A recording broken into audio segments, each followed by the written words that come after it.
Yes. Okay, again, please keep in mind, everybody, that this is recorded. Welcome to the Committee of the Whole from January 26, 2017. We're going to call to order. Excuse me. There is no public input. No public input at this point. So we're going to have the introduction of two late items. One is a letter from, Go into your calendar in Outlook and accept a joint. I'm sorry, Anne. She's trying to help somebody get set up, I think.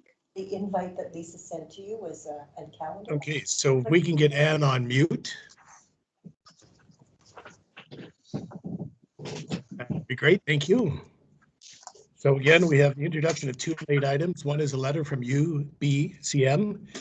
That's going to be moved to 7E under correspondence, and a letter from Lee Ettinger, which is going to be moved to item 14 under new business.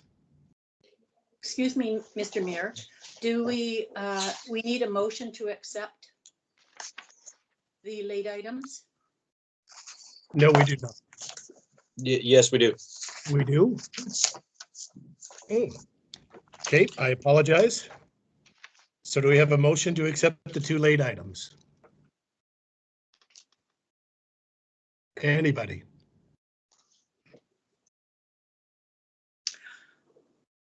I would move to accept the first item, which is the what was it? The UBCM. UBCM. UBCM? Yeah. Okay. I'll second that. Okay. And the second item, item 14.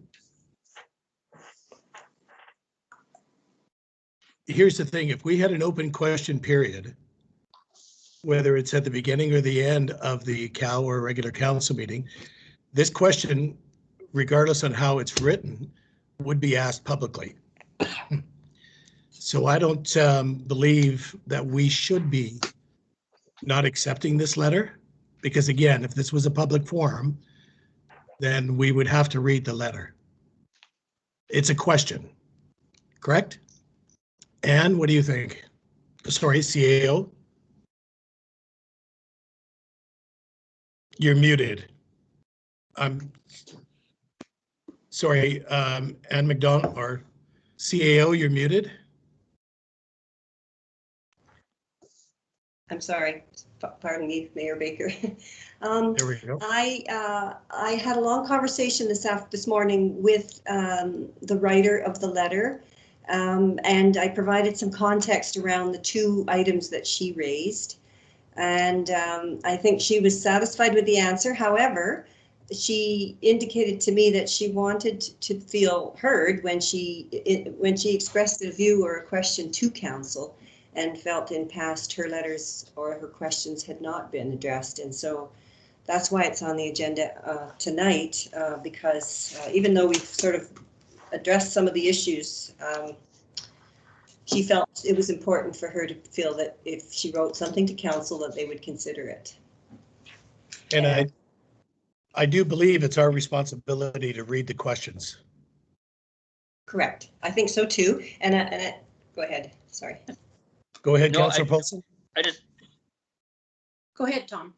Or so my understanding is with the new format here, we're definitely not having the public input at the beginning, but we had made public input still available at the end if there were written letters coming in. Those would be read during that period. So that's my understanding.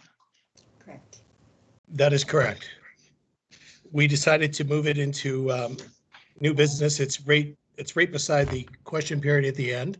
So it doesn't matter. We can move it into 15 if everybody's more comfortable there. Mhm. Okay, so do we have a motion to move Lee Ettinger's? no, I want to say something. Sorry, Councillor Paulson? Yes, I think it came in as quite a late item, and I'm having trouble with the late items coming in so late and not being able to read them and do the research on them before they're presented before council. So I would have no objection to receiving this letter, but I would prefer to have it stayed or waited until the next regular council meeting. Strictly because you haven't had a chance to read it? I have had a chance to read it, but I have seen that there are some inconsistencies in the letter, and I haven't, and some inaccuracies, and I haven't had a full amount of time to be able to go through that and review that and ask some questions. And I do understand from Anne that, or from the CAO, that the questions have both been addressed. And I think if this letter is only for getting a stage for public knowledge, I don't agree with that. And so I would prefer to have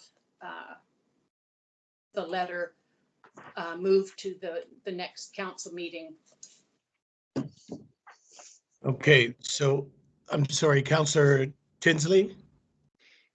I briefly understand what the letter's about. I would agree that it was very late in arriving.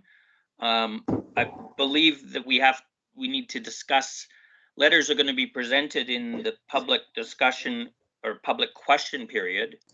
If they're in a question format, I believe we are required to read them in that format and respond in that format, just as we would if the individual stood up at a meeting during that period.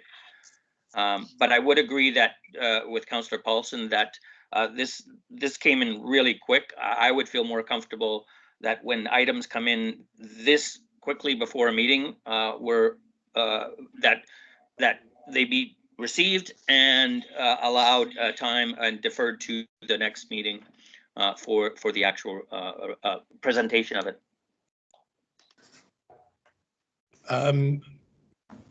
In my opinion, if this was a regular council meeting and we're with the public and the individual stood up at the council meeting and asked the question, it wouldn't be the time to research that answer at that point. Is that not correct? That's a good point. That's a very good point. So if they were there in person, there would be no, we're going to postpone that to the next agenda. Sorry, Councillor Paulson? Thank you, Mayor. At the previous meetings, when questions have been brought up and the answers are not readily available, they are deferred to being answered in the minutes for that meeting, but at the next meeting in the next set of minutes, so that they aren't always able to be addressed immediately. Well, Councillor Paulson, I believe that it should be read, maybe not answered, but the question should be read when they come in, regardless if it's the day before or not, regardless if it's from whomever. They should be read like it was at a regular council meeting, and then if the question needed to be researched or answers had to be, then that would happen. So let's it's an amendment to the original motion. Can I just bring up one other point here? Can I just, bring up one other point? People have made various good points. And I think in this discussion, it's very interesting because this is a new dynamic of recording a situation. And we've all used examples of the response time. So in a normal public meeting, the number of people there is probably 5. This is available to everyone in the village. And what is going to occur, and I'm just describing what's going to occur, is that in an in-person meeting, the person will speak what they want to speak, a question that will be acknowledged to the 5 or 6 public members in the room. Then a response to that will come from the next meeting, and that is available only to those people. It's a little bit different in this media world, where you're going to have something that's going to sit there and be judged for a week before a response is available. So I'm just bringing that up as a point, an interesting point, I find. Okay, thank you. So we have an amendment basically to number 3, the introduction of late items, where we're going to, Councillor Paulson's motion is to move the question from Lee Ettinger, number 14, to a council meeting outside of the cow. So do we have a motion on, do we have a second on that motion? I'll second that. Discussion? Opposed? I am. No, Oh. Sue, no, No, no, I'm not opposed, sorry. you, okay, we'll try All that in again. favor? Opposed to the motion? Mark, Mayor, sorry. Okay, so hearing nothing else, motion's carried. Approval of agenda. Recommended resolution that the agenda for the committee of the whole meeting of council January 26, 2021 be approved. So moved. Motion, second, I'll second. discussion. Opposed? Hearing none, carried. Okay, and now we're on to minutes of previous meeting, is none.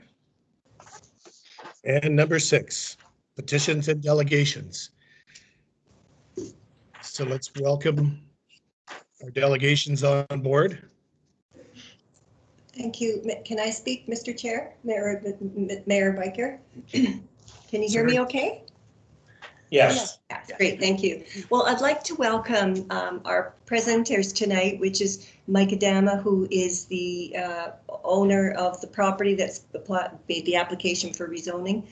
His agent, Kevin Brooks, who is here from McElhaney Engineering, as well as John Sorensen from the engineering section of McElhaney. So we're very proud and happy to have them here to make a presentation of their project tonight and to provide an opportunity for council to discuss this with them. And so I think the plan now is for us to hand it over to Kevin Brooks, who has a PowerPoint that Melissa will be operating. So And Kevin, please, are you ready to proceed? I want to Mike, thank, we're good. Can you all hear me? yes, thank you for coming to our cow meeting tonight. Well, thank Please you keep very in much. mind that this is recorded as well. Thank you very much for having us, Mayor and Council. I really do appreciate it and meeting you all. Finally. Sorry, who were you speaking to there? My name is Kevin Brooks. I'm the senior planner with McElhaney Consulting out of Campbell River. We have with us John Sorensen, who's the division manager of engineering in Campbell River, and also the property owner, Mike Adama, is with us today. Yeah, hello. I do have a short presentation. My presentation is just a summary of the proposed development that we have, going over some of the zoning, the existing zoning and proposed zoning, what we are proposing now with the existing application, and some of the ideas that we'd be more than happy to discuss with council in the village moving forward with our project. Next slide, please. So, as most of you probably know, we have an application in to rezone a portion of Mr. Adama's property near the village Sayward, near Kelsey Bay. The map here shows the areas that we're proposing to rezone from RU1 to a combination of R1 for single-family homes and C2 for a tourist accommodation RV area. Next slide, please. So this shows the sort of the zoning map that we are proposing. The yellow area shows the area that we'd like to zone to R1. The red area is the area that we'd like to zone to C2 to permit the RV. We're proposing approximately between 20 to 25 single-family home lots and approximately 40 to 48 RV sites in the C2 zone portion. Next slide, please. So if we look at the existing R1 zone from your zoning bylaw, it permits single-family dwellings with accessory uses such as home-based businesses, bed and breakfast, secondary suites, which is fairly typical. The big one to focus on is the minimum lot size is about 7,200 square feet minimum for a lot size. As I had mentioned, we're proposing between 20 to 25 lots overall. Those lots range from about 7,200 square feet to 1 acre in size. And then the nature of the site means that some areas that we aren't able to get lots down much smaller than that, just due to the topographical constraints. For each lot, we have to ensure that there's actually an area that can be constructed on, and that area is steep, and as you likely know, there's a lot of bedrock in that area. Next slide, please. So just a little bit closer up of the other map, this shows the proposed zoning on the southern portion of our proposal. The yellow area is the area that we're proposing to zone for single-family homes, and the red area is what we're proposing to zone for the commercial zone, which would allow for the RV park. Next slide, please.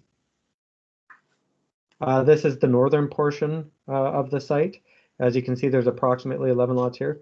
These lots are quite a bit larger, and the nature of the site, because of how steep it is in many of the areas, means that we have to have much larger lots to ensure that we have an adequate building site for each of the lots. We are proposing that all of the development that you've seen now, it will be serviced with village services, both water and sanitary systems. Next slide, please. So if we look at the commercial zone has a variety of uses. We are proposing a tourist accommodation, as you can see as number F in the listed uses. The minimum lot area in your commercial zone is 8,000 square feet minimum. And there's a stipulation in your zoning bylaw that restricts the amount of or the maximum period that people may stay within a recreational vehicle, 90 days in a 12-month period. Next slide, please. So again, if we look back at the original map, that C2 zone would then apply to this red area that you can see on the screen with, like I said, approximately 40 to 48 RV sites in that area. I'm sorry to interrupt. No, please do. Sorry, we're having difficulty hearing you, Kevin. Okay, I can speak up. Is that better? Got a little mumbled. Is that better now, your Mayor? Yes, please. I can Okay, hear you fine. Okay, perfect. Next slide, please. So really our goal with this project is to really work with the village, determine what actually makes sense for the village. We have made the proposal before you today, but we're more than happy to work with the council and the village to find a development that really meets the needs of the village and enables us to actually do a successful neighborhood development. Next slide, please. So there are some other options that we're more than happy to discuss with council. One, of course, is to proceed with the application we have before you today. Another is to look at proceed with the rezoning of the northern portion of the site and work with the village as you're going through your official community plan process. That is, if it hasn't started, it's going to be starting shortly, to envision what we should be doing on the southern portion of the site.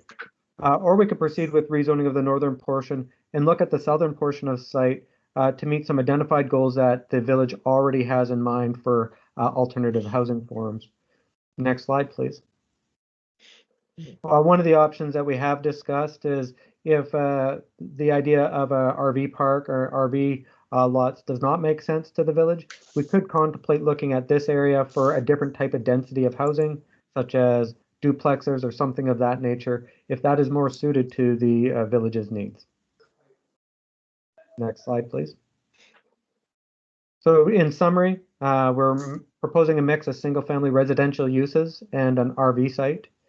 There are options to look at various scenarios to foster local development opportunities for this site, and we're more than willing to work with the village and staff at the village to look at what those opportunities might be and the types of assets that we could provide to the community with a project here. Next slide, please. With that, Mr. Adama, Mr. Sorensen, and I would be happy to take any of the questions that you might have for us.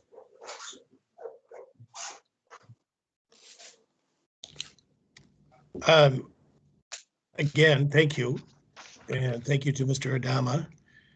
I think it's, you know, the proposal or to have the opportunity to grow our village is excellent. So I'm very pleased to see that. So does any of the other people on council have any comments or questions? I have a comment, just that I'm looking forward to it. Excellent. Very- Councillor Paulson? Yes, thank you, Mayor. I just had a question about this subdivision plan that you presented tonight. Is it somewhat different from the first one that we saw? I thought the first one had 34 RV sites. How many, I didn't catch how many this one was proposed to have. Through the mayor to Councillor Polson, we've already always sort of envisioned sort of between that 40 to 48 sites Okay. for the area. In the concepts that we may provided, there may not be all of those sites actually illustrated on the concept itself, but that was sort of the intent with the overall area that we have proposed for that C2 zone. And will there be an opportunity, this may be farther down the road, but would there be an opportunity for people to purchase an RV lot? Through your mayor to Councillor Polson, right now, the way that the existing zoning is, the C2 zone, it doesn't actually enable the ability to subdivide smaller RV lots out at this time.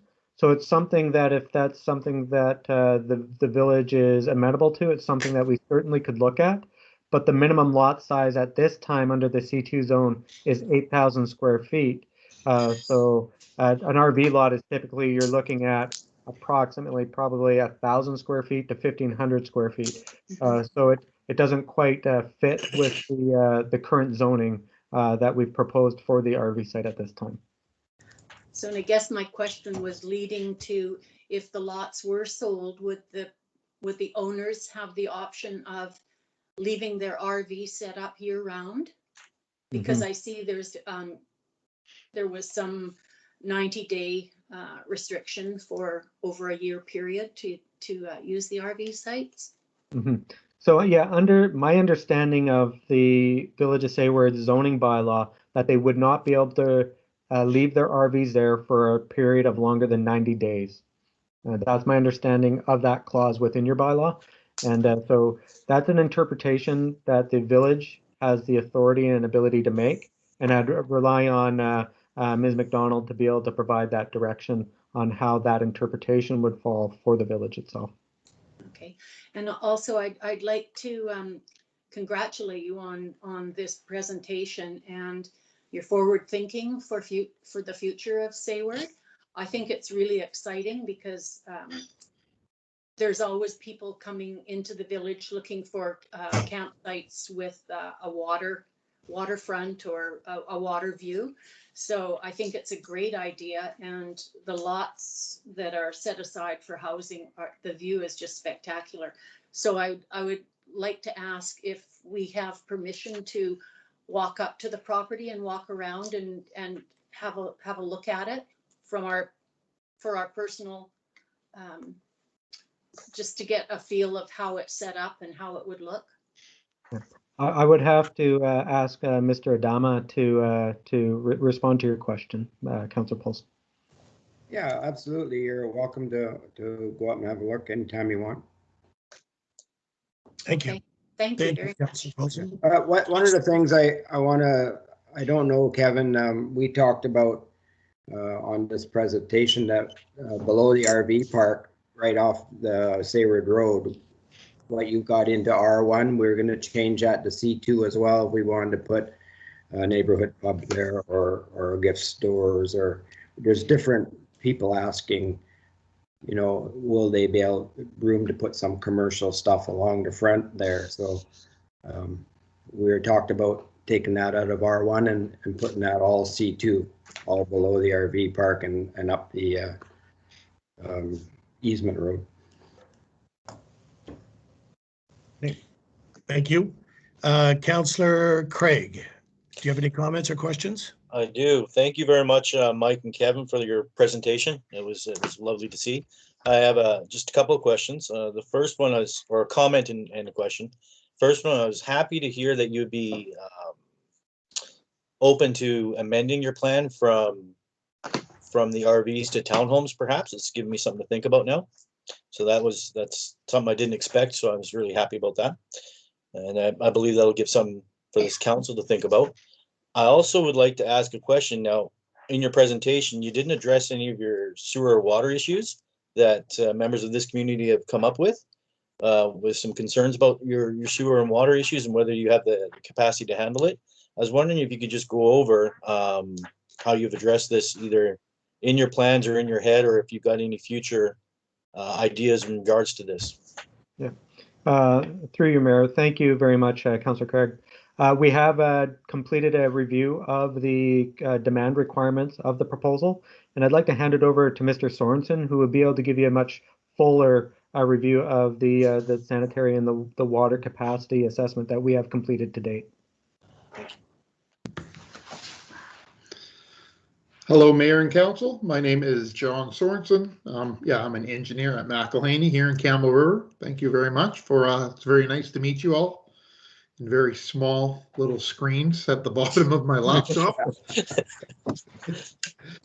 So originally we worked with Tony in operations to give us some hydrant flow data because the water main currently extends to the very end of the road. And we use that data to build a water model of the town's water system based on record drawings. So in this water model, we input the reservoir. Based on speaking to Tony, we understand that the regular operating level of the reservoir is 90%. So it's, it's 90% full most of the time. And based on that, we did an analysis to verify that there would be available fire flow for the site, as well as the domestic flows. Usually in these analyses, the fire flows are what govern, because a fire flow is in the order of magnitude of 60 liters a second, whereas the domestic flow is, 1 to 1.5 liters a second. So we did that. So we verified that the lower portion of the site, and so we have actually completed a servicing brief and submitted it. So if that needs to be redistributed, please let us know. We'd be happy to relay that on. So in terms of the water, we found that the lower portion of the site could be serviced directly from the town's reservoir or from the village's reservoir. And then once plans were to move up to higher elevations, then a private booster pump station, it could be private or public, booster pump station would be required to ensure that there's adequate fire flow at higher elevations. So, sorry, I have a question for you, John. Please. In terms of the PSI, for example, it has to be at a certain level. Is that not correct? At 100, 150? I can't remember the exact number. Yeah, you're an engineer. Yeah. You're right. Yeah, you need a residual pressure of 20 PSI when under your fire flow condition. And in terms of having adequate pressure to feed, you're talking about the pump station. Now, when the PSIs were checked at the mains or at the fire flow, was it not fairly? It was about 85%. The reservoir level? No, in terms of adequate pressure. So like we found that there's quite a bit of pressure because your reservoir is quite high. So with the fire flow of 60 liters per second, there was definitely greater than 20 PSI. And then when the elevation gets too high and it drops above 20 PSI, that's when a booster pump station needs to be added in. Okay, so that won't adversely affect anybody's pressure throughout the community. Well, it's under a fire flow condition I'm talking. So I think, if there's any fire flow and the fire department, is opening up all hydrants, there's gonna be some head loss, but there's gonna be a pressure drop in the system for sure, but it happens so infrequently. Okay. And then in terms of the domestic flow, Yeah, it's, the demand is, 1 to 2 liters a second. So no, there would be no noticeable difference in the community. In terms of domestic flow, the capacity of our new weir was at 359 residents. Okay. So right now, I believe, we're having a census done this spring, but I believe we're somewhere around 120, 121. So we're looking at quite a few more, more residents into the area under this development. Is that not correct? Yes.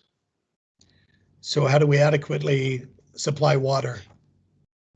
So unfortunately, to date, there's been no data provided to me. So, I understand that very recently the water, you guys got a new reservoir and a new water treatment plant.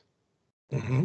So, and unfortunately, I haven't been able to get my hands on what the basis of that design was.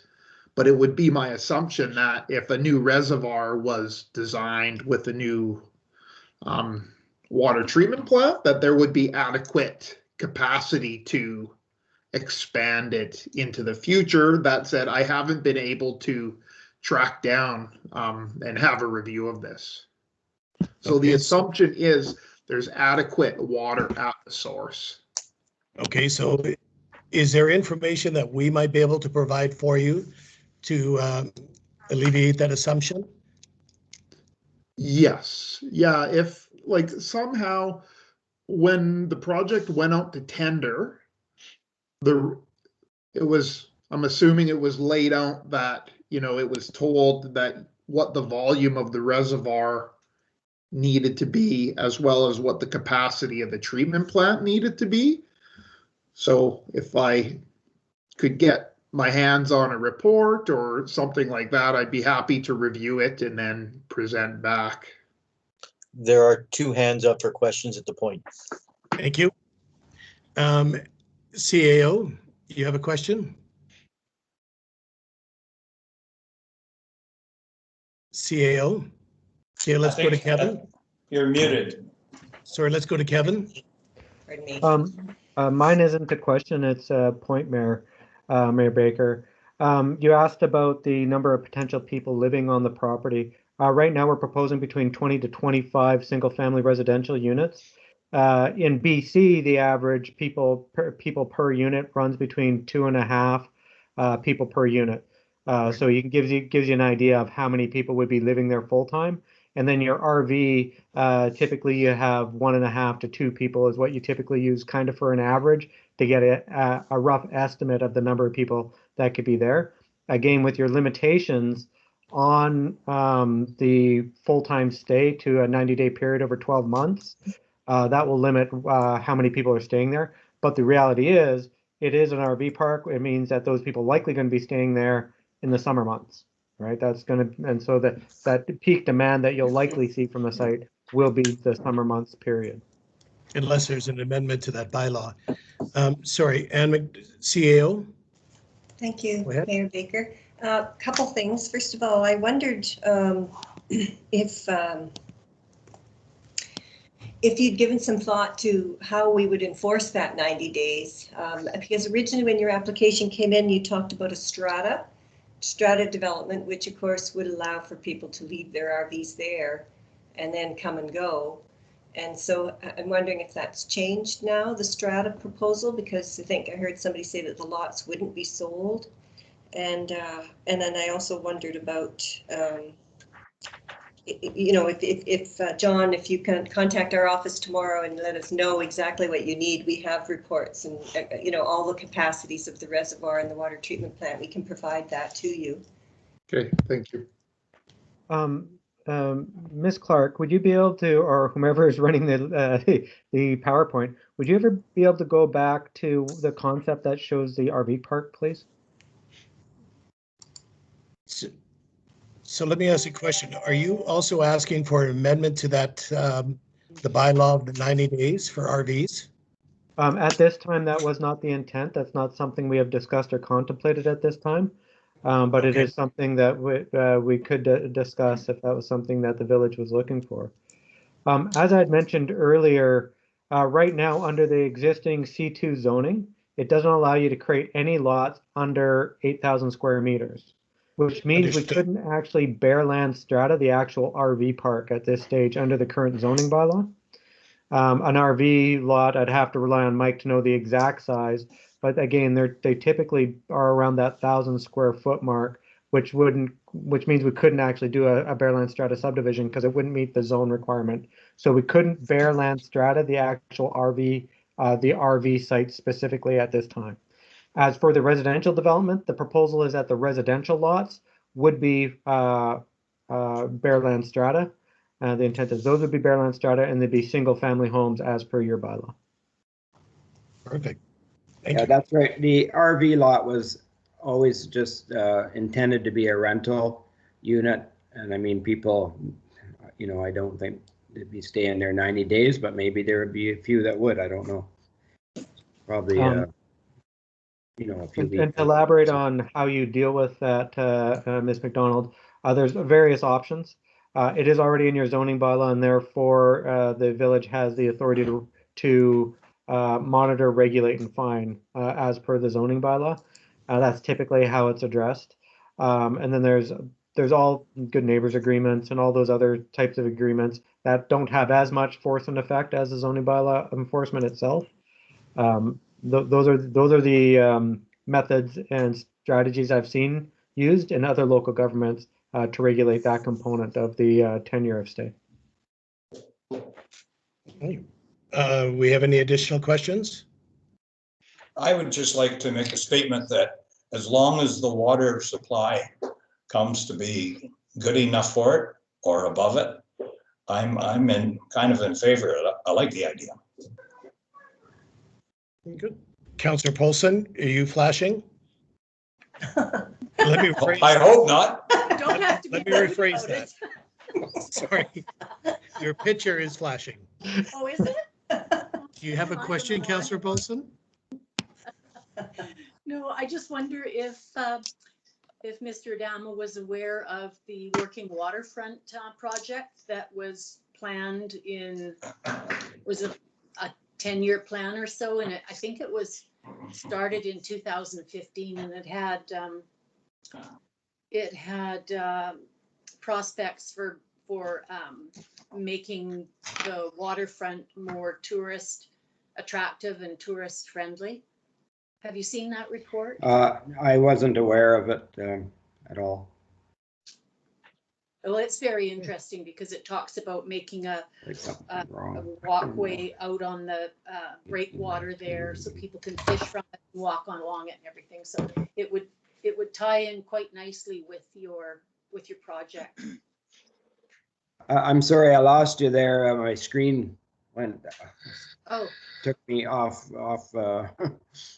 Maybe we can find The Mr. last I Adama a heard- copy of that. The last I another heard question? that you would put a 10-year front on to look at making it nicer for the tourists. Is that right? yeah, it's a working waterfront plan, it's called, so that there was talk of having a museum and a walkway along the breakwater and for fishing and just strolling and having places for people to sit and eat or drink, which your Great. pub will probably fill that need. But it would be a good tie-in with your project. Yes. No, absolutely. We do need to do several changes to the waterfront there. Which we'll talk about at a later date, but we have some ideas. But we'll just stick with this program right now. Yeah, okay. Thank you. We have another question on the floor. I see a hand up. I'm not sure who it's for, though. Tom, Councillor Tinsley. Hello, Councillor Tinsley. All yours. I just had a question. It was mentioned about the residential lots being bare land strata. My understanding of that term is there's strata properties. It's a controlled development. Everyone's part of a strata corporation. Their home sits on a strata lot. Is that the correct understanding of what you're proposing? Yeah. Through Mayor to Councillor Tinsley, yes, that is correct. Is there a reason for that type of ownership versus just a freehold single lot ownership?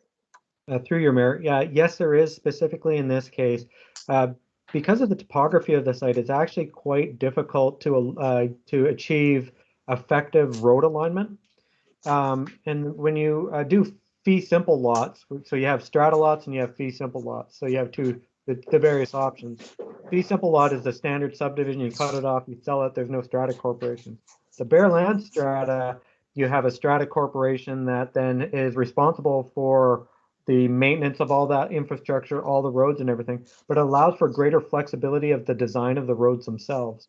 As long as those roads meet the requirements for like emergency vehicle access and things like that, it allows the alignment and sometimes the slope in that of those roads to vary a little bit more than that was typically permitted under fee simple lot configuration.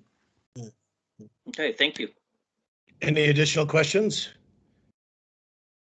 Any comments from our guests? To wrap it up? I would, again, really pleasure to meet all of you. I've been looking forward to being able to sit in front of you and have a discussion.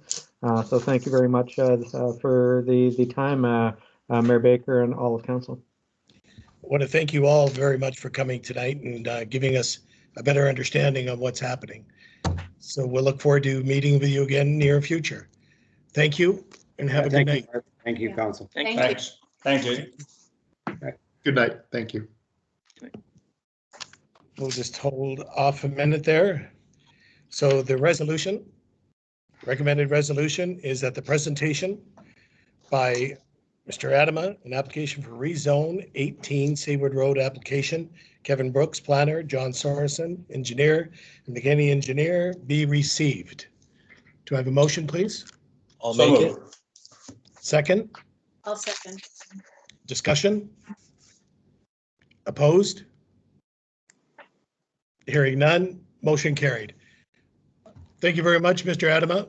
You can Thank you sign very out much. if you like. We'll be in touch. Thanks again. Thank Thanks, you. Mike. Thank you. Good night.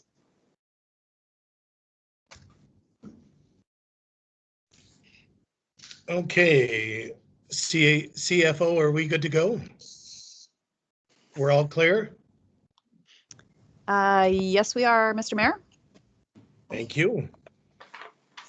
So correspondence. We have A through E. So the recommended resolution is that the committee of the whole receive the correspondence A through E. Do I have a motion, please?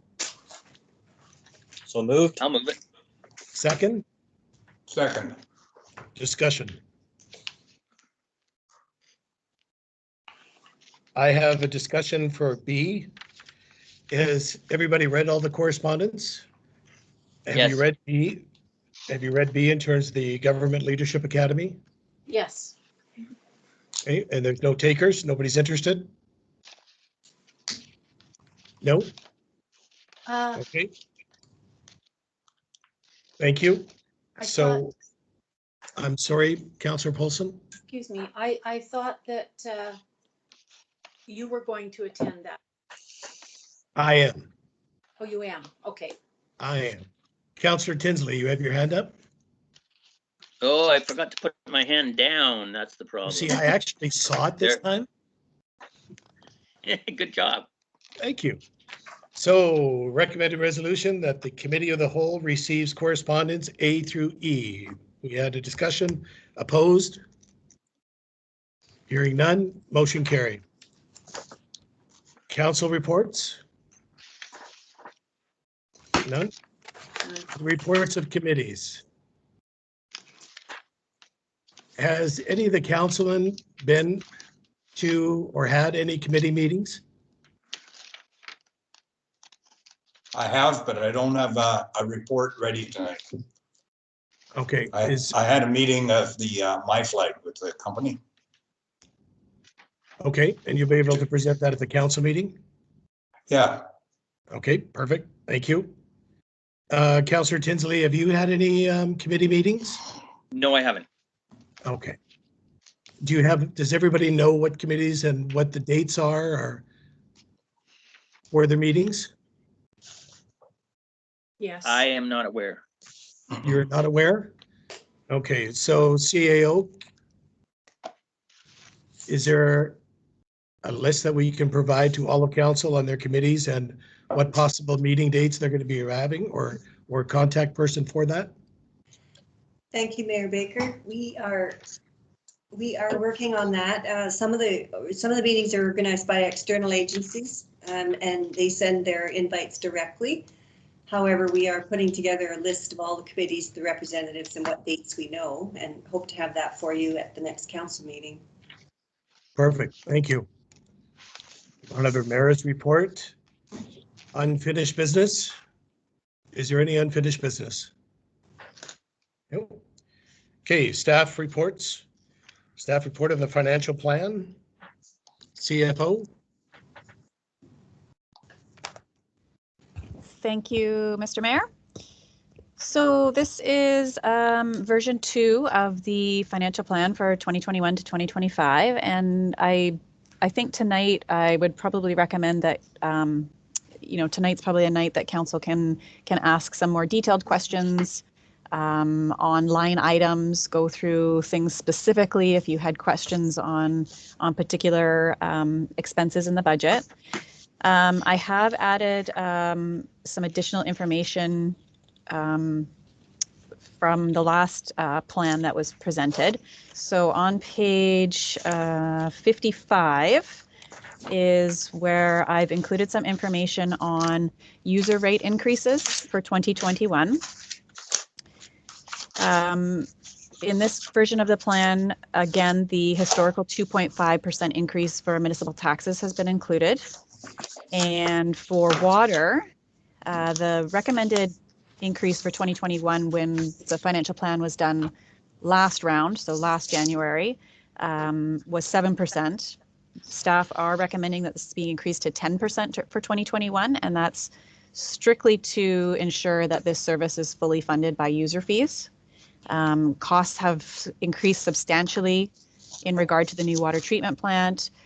Chemicals have gone up, utilities have gone up, maintenance has gone up. So in order for this to be fully funded, that would be staff's recommendation, is to increase the user fees for water by 10%. So I've got a little chart there just showing the 2020 water user fee rate, the projected 2021 water user fee rate, and the increase to the taxpayer. Next page, on page 56, I've done the same thing for sewer and solid waste. The recommended increase for sewer is 3.5%, and that was approved at the last financial plan that was done in January of last year, so no changes are recommended for that service. And solid waste was scheduled to be 5% increase.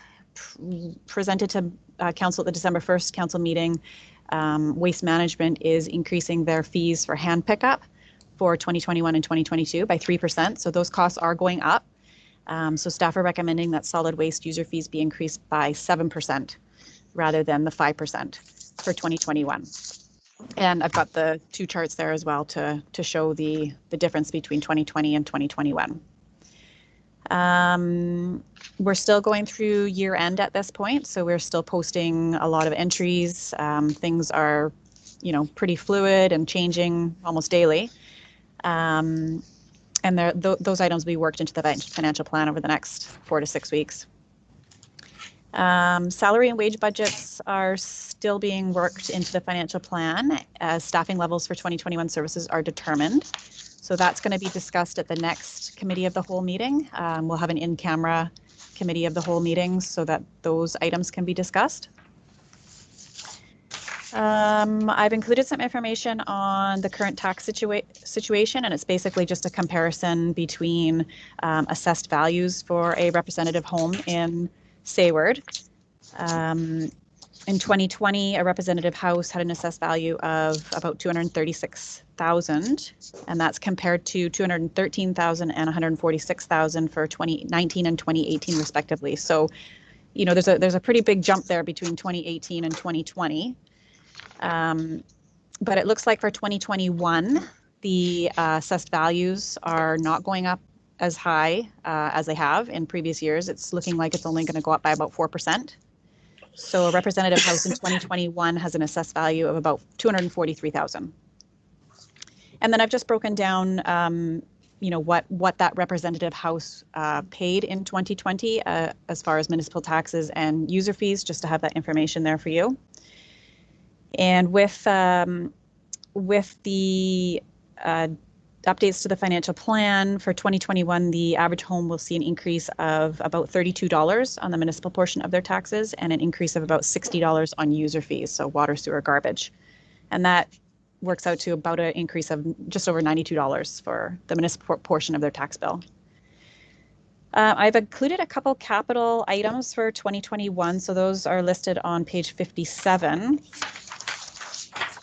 So these are items that were projected to be purchased in 2021. They don't need to be. It's entirely up to council to kind of look at this and discuss it. It's just listed here as these were the items that were on the list. And I've provided the budget, obviously, and the source of the funds. And last item on the list is the generators for the lift stations. We haven't really determined at this point where funding would come for those generators. The CAO, I believe, is looking into some grant applications, and you know, that's still to be determined if that can be funded for 2021. And the capital plans beyond 2021, they're really hard to look at right now. It's not well defined. We've got to look at funding, sort of, you know, have a really good review of the asset management plans that were done in 2019. And I'm hoping to bring something to council within the next week or two, probably at the next Cal meeting, in regards to that, just so you've got, you know, some background information on, you know, what things need to be replaced and what it's going to cost to replace those items.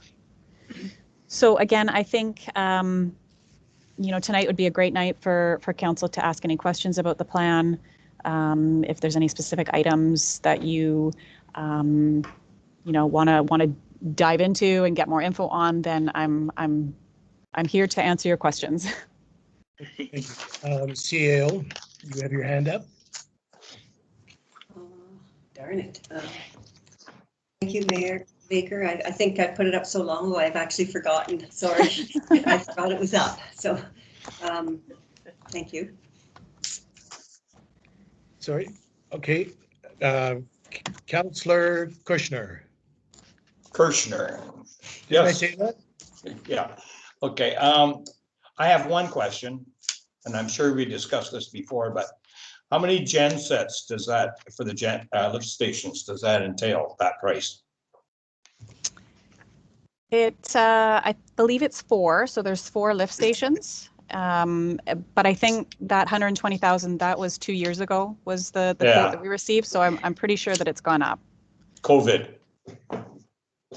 Yes, thank you. So, I'm sorry, CAO, you have your hand up again? Did I?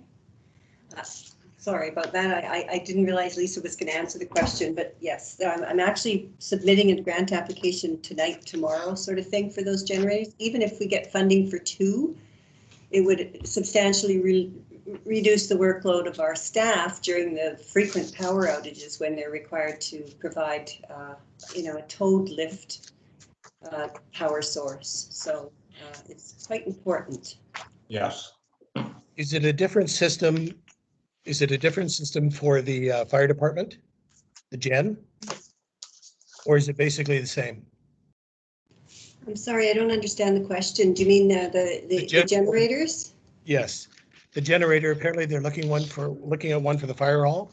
Oh, that's 50,000. yeah, I'm not sure. I know the ones that we had quotes for. You know, they're on a trailer, and I can tell you the dimensions. I don't know what the fire hall's buying, but I know that ours are specifically designed in terms of the diesel power source and the voltage and the cycling to support our lift stations. Okay, thank you. So I have some questions regarding page 53 for CFO. We're looking at grants. Admin, and Kelsey Center upgrades and maintenance for 15,500. Could that be in the same thing with fire, the Kelsey Center and fire building maintenance for $7,250? What is the 15,540 CFO? Let me just look on my sheet here and confirm what that is.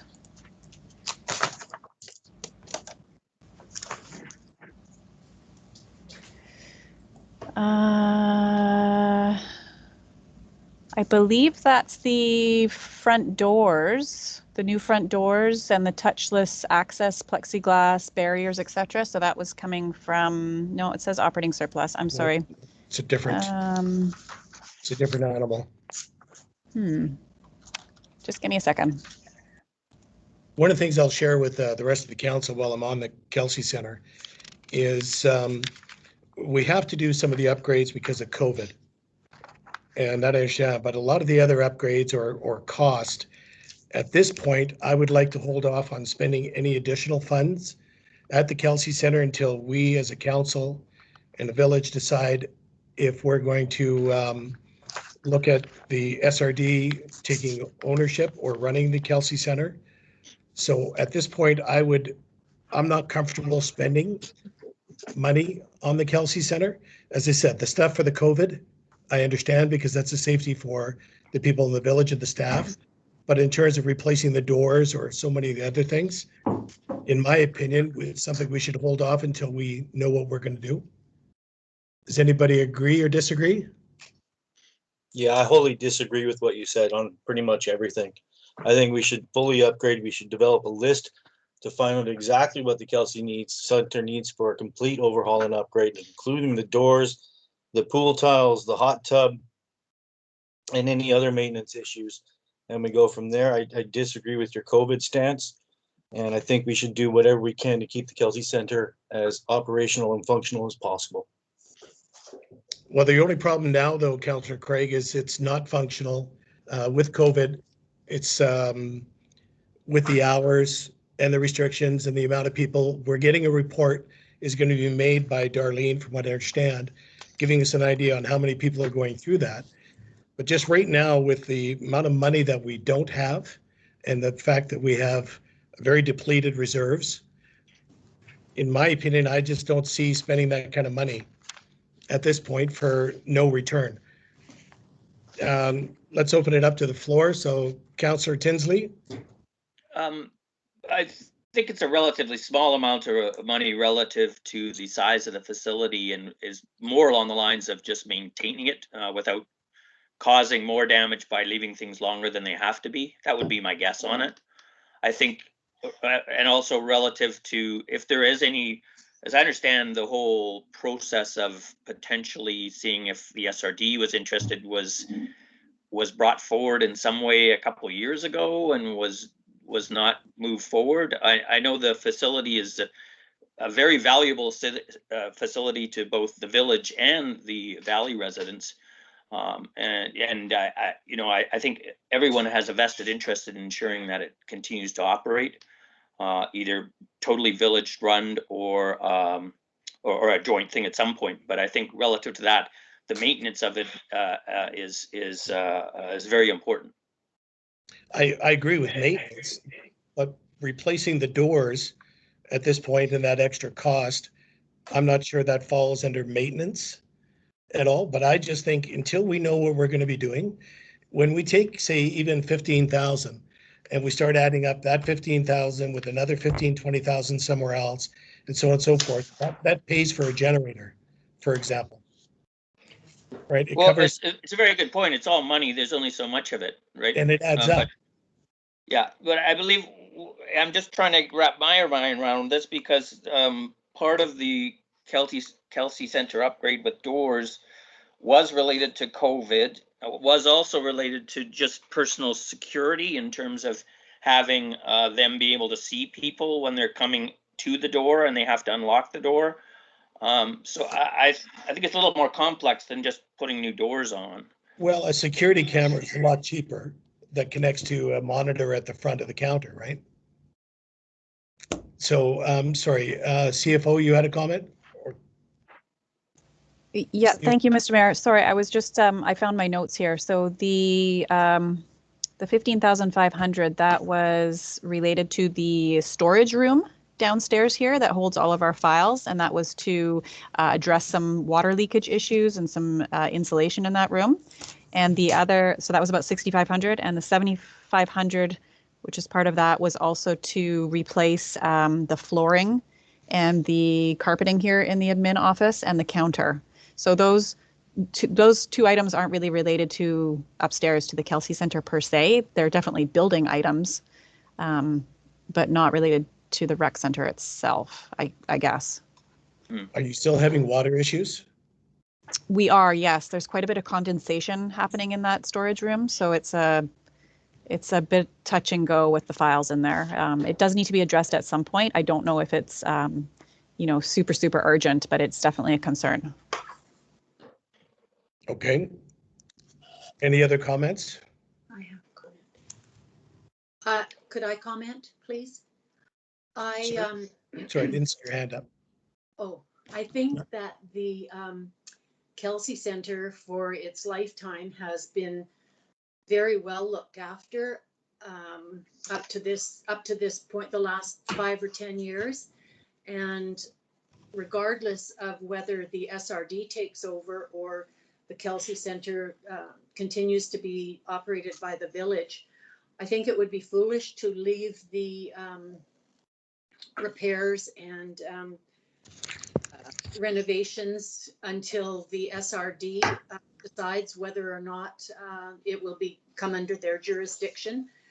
It was a good 2 years ago that the negotiations were started, and they certainly haven't progressed very far to see anything positive in the future. So I think leaving the renovations is just going to aggravate the public who, I mean, COVID is one thing, but they have been expressing very much frustration about the number of times that the Kelsey the pool is closed.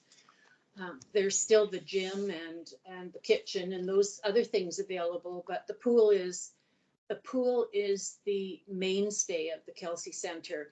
And it's really the only building that we have in the village that offers any kind of recreation for the children and families. And so I would rather support spending money on the Kelsey Center and keeping the upgrades, keeping the things going so that it doesn't get to the point where we do need. Now, the pool probably, I don't know how much it would cost for the tile replacement and regrouting in there, but it's crumbling apart bit by bit, and before long it will be irreparable. So I just think to leave that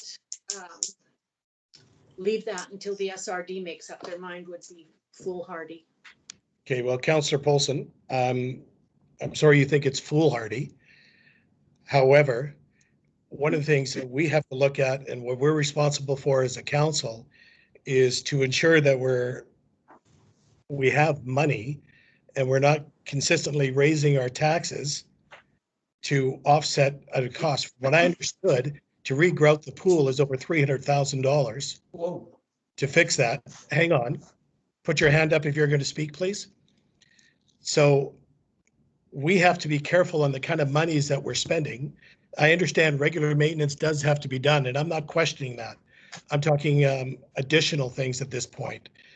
But in order to regrout the pool, unless we had substantial grants in place, I don't know where you think we're going to get this money from. Well, Sorry, and the grants in place or applying for grants is one way to get the money. The other, I know there is a grant in the COVID revitalization about government buildings for health and recreation. Money be looked at for improving making improvements to the building. So there are grants available in different avenues that we can look at. And there's also the COVID money, $268,000 that some could be allotted to the Kelsey Center. For my own personal information, I know that the doors at the back going into the kitchen could, with a crowbar, they could be snapped open. They are so flimsy and rotten, and just because when I've used the kitchen and had to lock that up, it's difficult to leave that building thinking that, you know, somebody could get in there so easily. And I think with the amount of water we have in Sayward, that those doors that are rotted out need to be replaced for safety. Okay, thank you. Councillor Craig? Yeah, I'd just like to chime in and say, the last time the pool was closed, property values dipped, and I actually like my property values to either stay at par or increase.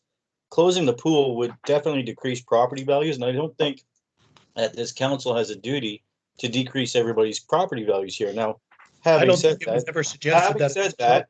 Having said that, you have a vote, you have a disagreeing position, I have a disagreeing position. We all have one vote, and being talked down in a council meeting is not productive. I mean, we all have a vote on this, so we all definitely have our opinions on our side. So at the time of the voting, we all get to either raise your hands, either yay or nay. I agree, but at one point, did I suggest that we close the center? So I'm not sure where you're getting that, Councillor Craig. I don't think that we should close it. I'm just saying we need to be careful on the money that we spend at this point. Councillor Tinsley? Thank you, Mr. Mayor. I'm just going to make sure my hand goes down before I forget. So I'd just like us to thank you to the CFO for describing what that money's for. I believe it is very important items, as she's discussed. We can't sit on those. I would like us to just focus on just having, that's a whole new thing. It's a small amount. I appreciate everyone's views on a lot of big picture things, but we need to move through this report, and big picture things need to be moved to a different format. Otherwise, we'll be here 2 years from now going through this report. So based on the CFO's description of what is needed, I think it's valid to not question that. Okay, thank you. CAO, you have comments? Thank you, Mayor Baker. I think maybe what would be helpful to council is if we maybe bring back the Kelsey Center as a specific COW meeting sometime in the future, yes, whereby we can actually give you a more fulsome picture of some of the costs, some of the reporting that DAR has been collecting on users. So we'll have a bit of a picture, and we can present it to you in a bit of a PowerPoint maybe that gives you an overview of who's coming, when they're coming, what they're coming for, what those costs look like relative to the programs in general. And then, of course, the bigger costs will be things like staff and all of the other maintenance for the building. But I think it might be helpful for you to make some of those bigger decisions if we can pile that together for you and bring it forward, say in March at a COW meeting, if that seems suitable. Thank you, Anne. That's a great idea. That's a good idea. Councillor Kirchner, you have a comment? I'm sorry, your hand is up, but I can't hear you. Thank you. Yes, I forgot to turn my mic on. Anyway, I agree fully that we have to take it cool, but we don't want the pool to deteriorate to the point of no return where it's useless. Okay, thank you. Councillor Craig, you have a comment? Nope, I'm good. Sorry, your hand is up. CAO, you have another comment? Is my hand up? Yeah. Your hand is up? No, sorry about that. I forgot to remove my hand. I'm actually paying attention to the hands this time. Okay, so the next question I have on page 53 is for the replacement volume pump of engine 4, the SCBA. and the bunker gear. Is that at a 50% shared with the SRD, or is that our number? Thank you, Mr. Mayor. That is going to be shared with the SRD. So that is the total. Our portion would be 40%. The SRDs would be 60%, and that's because those would not be considered capital assets because of their dollar value. Okay, perfect. Thank you. So we're only paying 40% of that 13.5. That's correct. Okay, thank you. And on page 54, does anybody else have any comments regarding that? The fire? No? On page 54, admin for the OCP update, 50,000. CAO, could you expand on that, please? Yes, thank you, Mr. Mayor. I'm just trying to get to that page.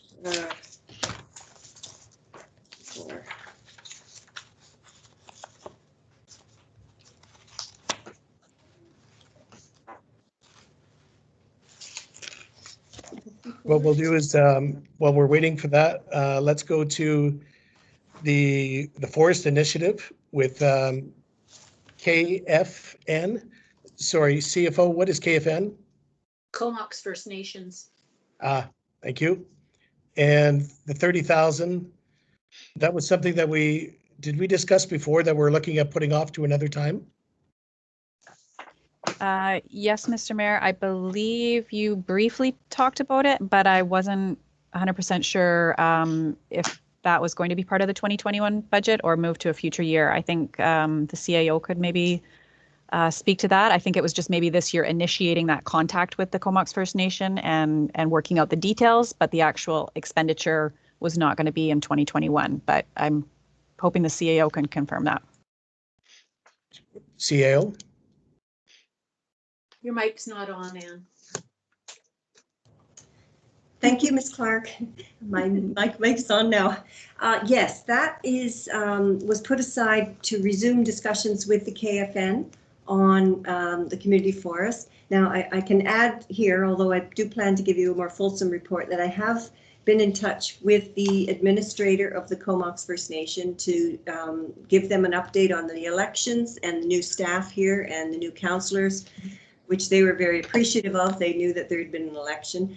And Jenny is their band administrator, and her intention is to get in touch with council to find out when would be a good time for government-to-government meetings for yourself and the First Nation to meet.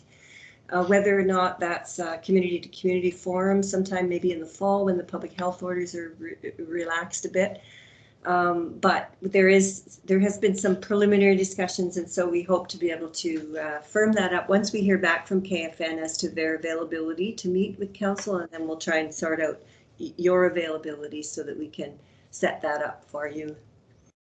Can we move, CFO, can we move that $30,000 to 2022? Yep, absolutely. Does anybody on council have any objections to that? No objection. No, thank you. And CAO, the 50,000 for the OCP? Thank you. So that is a little bit complicated, Mayor Baker and Council. The original proposal was written by a consulting firm to get the grant funding, which is quite typical. Firms will contact local governments and say, oh, by the way, did you hear about this grant? We'd be happy to write that for you if you're successful, to be awarded the contract. So that's in fact what happened here. And 25,000 was awarded through UBCM. Now, I understand that the previous CAO had a discussion with the consulting firm, Urban Systems, and did discuss the fact that the 25 wasn't enough and that, there'd be some effort made to try and top that up to 50. Now, I can't find a record of having council made that decision to bump it up, but apparently there were some informal discussions, and that this is something that that the new CAO would bring forward. So that would be something that would come forward shortly. Now, having said that, we just, as you know, received the $15,000 for housing needs assessment, which of course is an intrinsic part of a community plan. So that is a really important element of the plan. That assessment will look at, the population, what their needs are, projections, and then, identify maybe, some things like smaller housing units, perhaps for older people who've raised their families in big homes and now don't want to leave the community, but want to have an alternative living opportunity. So those are the sorts of things that a needs assessment will point out. So that's helps us, brings it up to another 35,000. And then we also are hoping to receive another 10,000 from another grant, which was to incorporate fire smart policies in our OCP. So we won't hear about that right away, but that is definitely something that would top us up to the 50,000 if all of those roosters came home. And so, I guess I do plan to bring something to council in the next couple of weeks. We've got the refined terms of reference from Urban Systems for the OCP. And I was hoping to have this budget matter sorted out by then so that we would be able to come forward with a complete package. Perfect. Thank you. Any questions from any councillor? Nope. Okay, regarding the community relation, let's step and go to tourism development. In terms of the $5,000 for the gazebo, for the 2 picnic benches, and also the $15,000 for the ramp. In terms of the handicap ramp, is that not, have we looked at grants for that, like from the Rick Hansen Association or anything like that? Sorry, are you asking me that, Mr. Mayor? Sure, CAO. Yeah, I mean, we certainly would look at it. I think we I spent quite a bit, we all spent quite a bit of time doing grant applications, so we were always looking for that. I did walk by the gazebo today. I know it's snowy and the ground is wet, but it does look to me like it would be very difficult for a person in a wheelchair to get up that gravel ramp. So this would certainly be an asset for people that have mobility issues, which could include scooters. It could include people that walk with, walking aids of any type. So, yeah, it's that relates more to the ramp going up to the gazebo, which I think is what you asked about, right? Not the picnic that and tables? the picnic tables. Oh, well, that wasn't very. So, Councillor Craig? Yeah, when it was just the 3 of us, Councillor Kirschner and I directed our staff to look into getting a grant from the Rick Hansen Foundation for that specific item. I'm not sure if you'll be able to find that in the notes as it was a tumultuous time, but we did absolutely ask to look into the Rick Hansen Foundation for that grant. Thank you. Did you get any word back at all? That would be a staff question. Okay, thank you. And I have no idea. Okay, so we'll look into that. We will. I assume CAO? We will. Okay, thank you. Bylaw review and consolidation on new website, 15,000. Sorry, the bylaw review, there's, can you explain the cost to me, please, CAO? Through the mayor to council, the intent of this line item is to clean up the website once we get our new website up and running, so that it's easier for people to find current bylaws. That now there seem to be a number of bylaws that are around that need to be consolidated a little bit and then cleaned up a bit to make it easier. So I guess I'm also going to ask to see if Lisa had any previous ideas about this, but my thought was that we may be able to get some grant funding, or possibly a VIU planning student might work for an internship for the summer to help us coordinate that bylaw cleanup. So that's sort of what we had in mind for that one, is maybe a 3 or 4 month summer project for somebody to do that once we've got our website running. Okay, do we need to keep that 15,000 on there? Well, the intent of that would be to pay for the wages of a summer student to do the work. Right. And But without we, that, we obviously would look for some funding sources. Maybe we try and find some cost sharing, possibly with the schools or. okay. We're going to move down to number 2, the keyless entry. One of the things that I wanted to run by council, I have what I was kind of looking at seeing. We talked about all the keys that were out there and changing to the keyless system. But one of the things that we also discussed with the CAO, the CFO, and myself and staff was to eliminate mayor and council having key access to the front door to where the CFO and Melissa's workstations are, and to put a security alarm on the mayor's office, because I believe that that front office should be locked, and there's no reason for us to have access to it. There is a lot of information in there. I also believe that the CAO's office should be locked as well.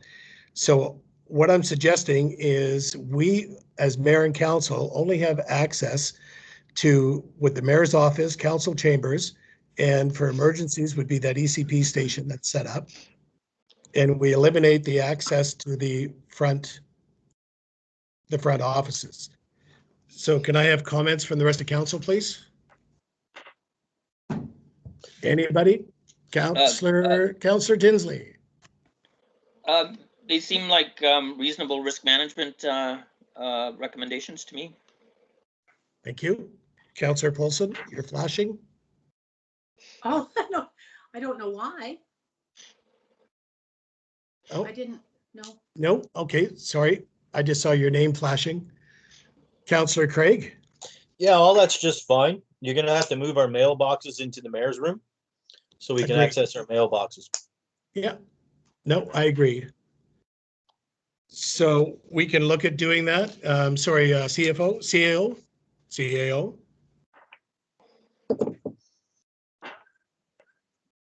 I can't hear you, CAO. Sorry, thank you, Mayor Baker, to Councillor Craig.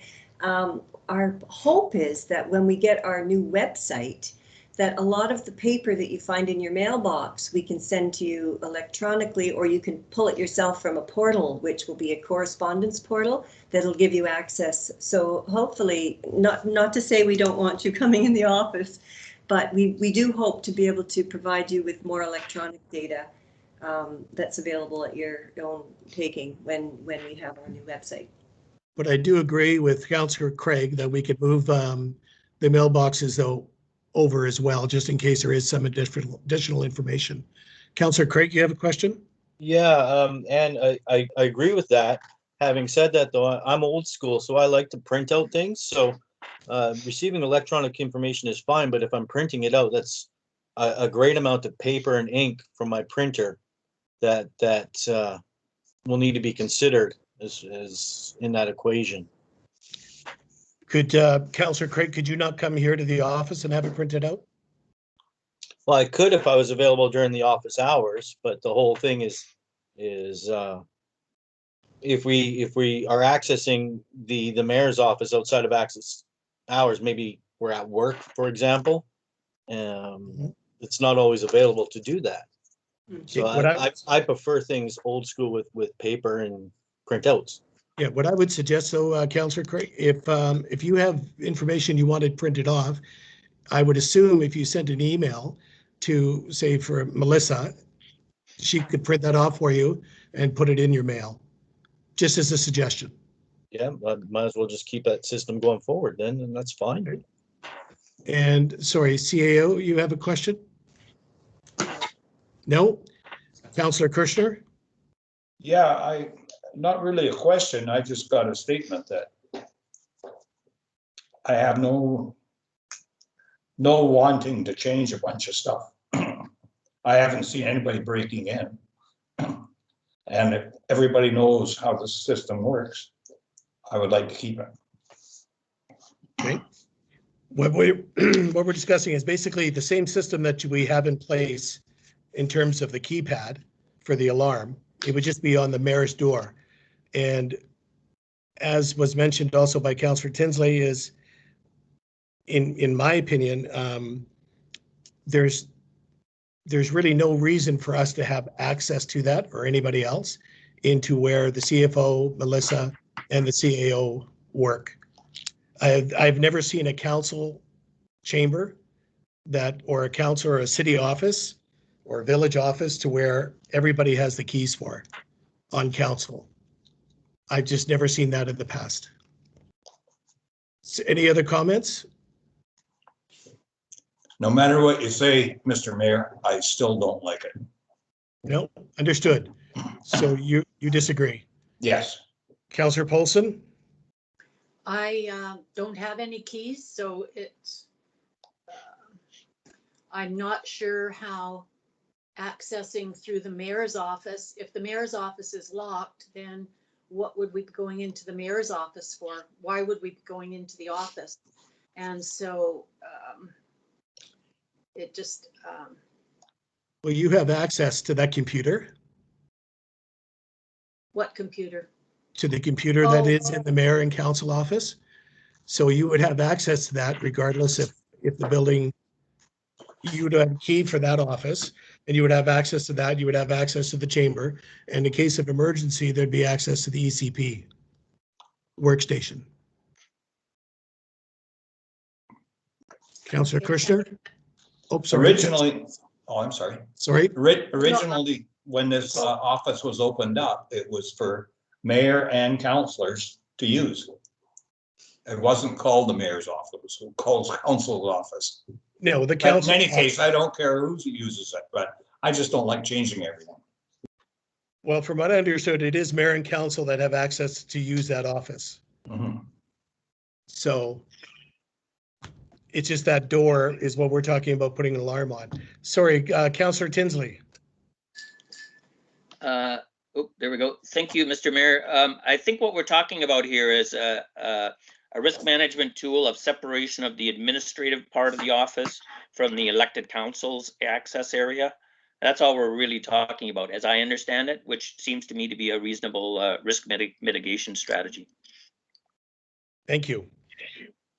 Okay, so CAO, if we could bring that to a resolution on the next council meeting? Is that how that would work? CAO? Thank you, Mayor Baker. Yes, I think we can bring forward a resolution at the next council meeting to that effect, if you feel we need one. I mean, I guess, Do we- yeah, it's need really one? up to you. Well, I think from what I understand, the one who's objecting here is Councillor Kirschner. Is that correct? You know, That's correct. That's correct. Okay, Councillor Craig, are you in favor of, are you okay with having it moved? I'm not objecting to it. I would like to say I don't believe that there is actually a risk to mitigating this, because I don't believe councilors would be going into the village office and snooping around in the dead of night. I would feel more comfortable if it was brought in as a resolution, though, so there would be a vote on it. Okay, we'll bring it to a vote. So Councillor Kirschner, you have your hand up? Sorry about that. That's okay. Councillor Tinsley, you have your hand up? I thought I put it down. Oh, I didn't click it properly. Jeez. All for Again, I'm trying to go us. with the minute you get recognized, you put the hand down, and then I went for it and I didn't click on it. More for the booper roll. Okay, Right. so we're moving on. So the concrete ramp and rails, do you believe that that's something that should happen this year? Everybody? Yes. Yes. I Okay. do. And I also believe so. Okay, I see everybody's head bobbing. Yes, as well. And the $50,000 for the gen set for the fire hall, 50% of that is our cost, CFO?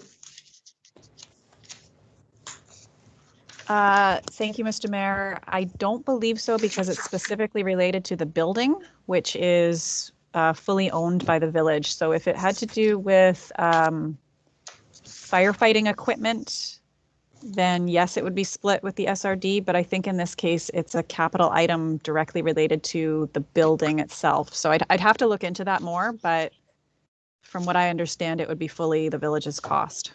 Okay, yeah, if we could check that, because I know that the fire truck has to be plugged in. So if we have a power outage for the 3-4 days, there's no power to the truck. Is that not correct? So that could be something where the SRD may want to kick in some money on. Councillor Craig? I apologize. I have to go to the bathroom for a second. I just didn't want to be rude about it. So I'm going to blank my screen for a second. My apologies to everyone. Thank you. Okay. Should we take do we need to take a small Yes. restroom break for everyone? Are we good? Oh, no, they need to, A Okay. so small let's- break. A small break? okay. Okay, we have an 8-minute break. Thank you very much. 8 minutes. 8 Okay. minutes.